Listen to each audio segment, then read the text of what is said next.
nos églises, on ne nous enseigne pas qui est un serviteur de Dieu. Même la maman qui balaye à l'église est serviteur de Dieu.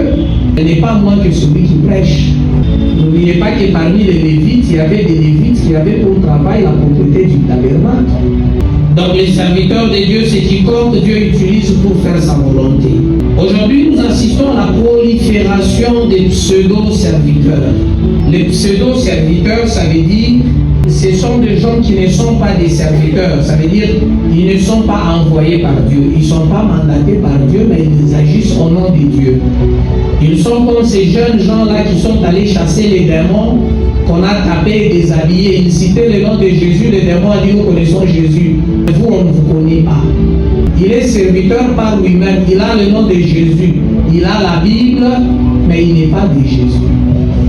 Mais écoutez, là où c'est un peu curieux, quand Jésus dit, je ne vous connais pas, les gens qui nous diront, nous avons guéri les malades en ton nom. Écoutez, là où vous citez le nom de Jésus, il se défend. Ce n'est pas parce que Jésus a agi qu'il te connaît, il défend son nom. Comme vous avez dit aux malades, venez, au nom de Jésus, vous serez guéris. Si Jésus ne guérit pas, c'est son nom qui est insulté.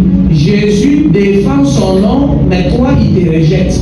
Attention, c'est pas parce que Dieu fait des miracles par vous que vous êtes son serviteur. Vous êtes serviteur de Dieu si c'est Dieu qui vous a dit d'aller où vous êtes et de faire ce que vous faites. Dieu défend toujours son nom. N'oubliez pas que quand l'arche s'est retrouvée chez les Philistins, Dieu a frappé les Philistins d'hémorroïdes pour leur montrer qu'on ne touche pas à ça. Dieu défend toujours son nom même chez les païens. Dieu peut bénir l'église pendant que celui qui est pasteur de cette église-là n'est pas reconnu par Dieu. Dieu défend son nom. Dans les temps difficiles pour l'église, c'est une période où l'église expérimente des pertes. Premièrement, des pertes qui touchent à sa raison d'être. Quelle est la raison d'être de l'église? C'est représenter Christ et tourner les regards des gens vers Christ. L'église n'existe pas pour fabriquer les riches. Non, l'église n'existe pas pour fabriquer les riches. L'église existe pour représenter Christ. Parce que Christ physiquement, on ne peut plus le voir et c'est ainsi que l'église est la seule entité qui représente Christ physiquement. Et l'église, ce n'est pas ce temple, l'église, c'est vous les personnes qui venez dans ce temple. Et quel est le rôle de l'église dans la société? C'est gagner les âmes et influencer le mode de vie. Et troisièmement, c'est lorsque l'église connaît des pertes qui touchent à sa nature spirituelle. Et quelle est la nature spirituelle de l'église? C'est la sainteté, pas la puissance. Vous savez pourquoi la sainteté est plus valorisée que la puissance? Parce que la puissance a plusieurs origines, mais la sainteté n'a qu'une seule origine. Lorsque vous croisez un homme puissant, vérifiez d'où vient sa puissance. Lorsque vous croisez un homme saint, il est directement de Dieu. Parce que la sainteté ne peut pas avoir deux origines, mais la puissance peut en avoir plusieurs. Il existe des saints que chez Dieu. Les puissants, on les trouve même chez Satan. C'est pourquoi, quand vous croisez un homme puissant, ne soyez pas pressés d'ouvrir la porte. Mais quand vous trouvez un homme saint, ouvrez la porte. Parce que les saints, c'est Dieu. Mais le puissant, ça peut être n'importe qui. Le 24 vieillards adorent la nature de Dieu. Ils n'ont jamais dit tu es puissant. Ils disent tu es saint. Ça veut dire dans le ciel, tout ce qu'ils voient, c'est la sainteté de Dieu. Parce que la puissance de Dieu s'exerce sur la terre, parce que c'est sur la terre qu'il y a des ennemis. La sainteté, c'est dans le ciel. Là où il y a la sainteté, pasteur, il y a l'adoration. Là où il y a la puissance, il y a la louange. Regardez, au ciel, on dit tu es saint. Mais regardez, sur la terre, on dit tu es puissant parce que Dieu a frayé la route dans l'eau. Il a frappé Pharaon. Il a ressuscité les morts. Il est puissant. C'est pourquoi on dit ceci. L'adoration, c'est le domaine de la vérité, de l'esprit. Ne peuvent adorer que ceux qui connaissent la vraie nature de Dieu, l'esprit. Mais louer, c'est ceux qui ont vécu la puissance de Dieu. C'est ainsi. Dans la louange, on trouve les païens, mais dans l'adoration, on ne trouve que des saints. Dans la louange, quiconque a vu la puissance de Dieu peut le louer. Même une prostituée qui a échappé à un accident peut louer Dieu. Même un féticheur qu'on voulait arrêter, mais qu'on n'a pas arrêté, peut dire Dieu est grand. La Bible dit que tous ceux qui respirent fassent quoi? Pas adore. Si tu respires lourd Dieu, parce que c'est la puissance. Si tu connais sa nature, adore-le. Et parce que comme la louange, c'est le domaine de tous, c'est ainsi qu'aujourd'hui, dans nos louanges, dans l'église, il y a tout. Parce que même les païens ont le droit de louer dans nos églises. C'est pourquoi ne vous fâchez pas dans l'église quand pendant la louange, quelqu'un fait une formule de faire. Comprenez, il a le droit. Lorsque pendant la louange, quelqu'un dit comme ça. Il ne faut pas vous fâcher, il loue. Parce que la louange, c'est le domaine de tout le monde. Quelqu'un peut il se rappelle un peu, il bouge même la tête, laissez-le, il loue. Parce que dans la louange, le voyou a le droit, la prostituée a le droit, le sorcier a le droit. Mais l'adoration, c'est pourquoi quand on commence à adorer, vous verrez tous les pécheurs, ils ne manquent pas de dire dans l'église, ils gardent le silence. Parce qu'ils ne connaissent pas la nature de Dieu, ils n'ont rien à dire. Dans les temps difficiles de l'église, il y a ces trois choses. La perte de la raison d'être de l'église, il y a la perte de son rôle, et puis il y a la perte de sa nature spirituelle. Alors quelle est la responsabilité des serviteurs de Dieu pendant un temps comme ça? 4 responsabilités essentielles lorsque l'église est dans la perte de sa raison d'être, dans la perte de son rôle et dans la perte de sa nature spirituelle. 4 rôles. Si vous êtes un serviteur de Dieu, qu'est-ce que vous devez faire? 4 choses. Première chose, vous avez les rôles des surveillants et des conducteurs. Surveiller, ça veut dire veiller, mais dans une position supérieure. Ça veut dire qu'il faut avoir une qualité spirituelle supérieure aux personnes que tu veux conduire.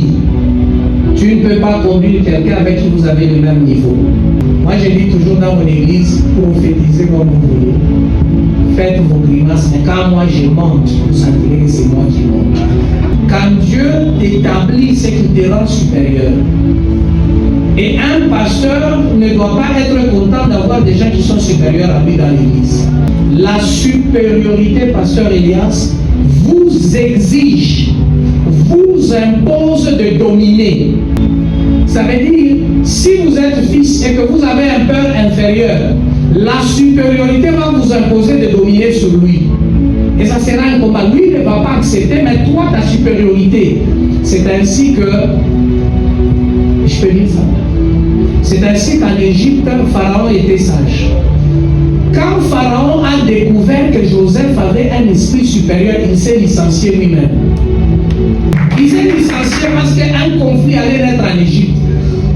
C'est Pharaon qui déclare que dans tout l'Égypte, il n'y a personne qui a l'esprit supérieur comme dans Joseph. Ça veut dire que Pharaon était où? Inférieur. Lui-même l'appelle Sophnat Panéa, qui veut dire donneur de vie. Ça veut dire, même lui, Pharaon, sa vie venait de qui? De Joseph. C'est ainsi qu'ayant compris ça et étant sage, Pharaon s'est levé de la chaise. Il a dit à Joseph, règne, mais fais attention, ne cherche pas ma place. Il est devenu ce qu'on a étudié en histoire, un roi fainéant. Quand un père se sent inférieur et qu'il a un fils supérieur, fait comme Pharaon, l'église va avancer. C'est-à-dire, devient un pasteur fainéant. La seule chose que Joseph avait que beaucoup de jeunes supérieurs n'ont pas, c'est que Joseph n'a jamais critiqué Pharaon. Parce que Joseph a compris, j'étais supérieur, mais si lui ne m'a pas reconnu, ma supériorité n'allait pas s'exprimer. Il fallait que le Père m'accepte, me présente pour que ma supériorité s'exprime. Ça veut dire qu'il était devenu supérieur, mais au nom de Pharaon. Et chaque fois que Joseph parlait, il citait le nom de Pharaon, au nom de Pharaon. Donc, écoutez, quand un fainéant est cité par un supérieur, il devient plus supérieur. Ça veut dire quand les gens voient Pharaon, ils les craignent à cause de ce que Joseph dit de lui. Un fils supérieur doit élever son père. Et sa supériorité se maintient. Donc c'est avantageux au père d'être supérieur. Mais si le père ou joue, il ne prie pas, il ne lit pas la Bible, un jour, un Joseph naîtra dans l'église, la sagesse oblige de te licencier toi-même et de te cacher derrière le métier. Un serviteur de Dieu ne doit pas être une source de crise. On ne peut pas avoir une crise dans l'église et quand on cherche l'origine, on trouve que c'est l'intercesseur. C'est l'ancien, c'est le diacre, c'est le pasteur lui-même. Les crises à l'église, c'est comme les disputes. Une fille est engrossée, on cherche, on trouve que c'est le prophète. Non, lui, il est censé jouer son rôle. Son rôle, c'est surveiller, diriger. Si nous avons beaucoup de surveillants et de dirigeants dans l'Église, les temps difficiles vont disparaître, nous serons maîtrisés. Mais quand les serviteurs eux-mêmes deviennent les sources des crises et des temps difficiles, c'est la mort. Quand on trouve des serviteurs qui baratinent les filles de l'Église, on trouve des serviteurs qui se disputent l'argent, qui disent des prophéties, des mensonges, là on tue l'Église. On a cherché à résoudre les problèmes d'indiscipline ou d'impudicité avec des longues robes. On a vaincu les mini-jupes, mais on n'a pas vaincu l'impudicité. Parce que l'impudicité n'est jamais vécue par une longue robe. L'impudicité est vaincue par le Saint-Esprit dans quelqu'un. La parole de Dieu dans quelqu'un. C'est pas parce que quelqu'un ne porte pas une mini-jupe que vous avez vaincu l'impudicité. C'est faux. L'impudicité peut bien se loger dans des longues jupes. Vous voyez? Ne cherchez pas des solutions humaines aux problèmes spirituels. N'apportez pas des solutions intellectuelles là où il y a des problèmes spirituels. Vous allez échouer. Un saint, ce n'est pas celui qui refuse de pécher. Mais un saint, c'est quelqu'un qui refuse de pécher à cause de sa nature sainte. C'est la sainteté qui chasse le péché. Ce n'est pas l'absence de péché qui amène la sainteté. Non. Deuxième chose. La responsabilité des serviteurs en temps difficile, c'est qu'ils ont le rôle de la compassion et de soutien. Dans certaines situations dans l'Église, prions aussi pour des personnes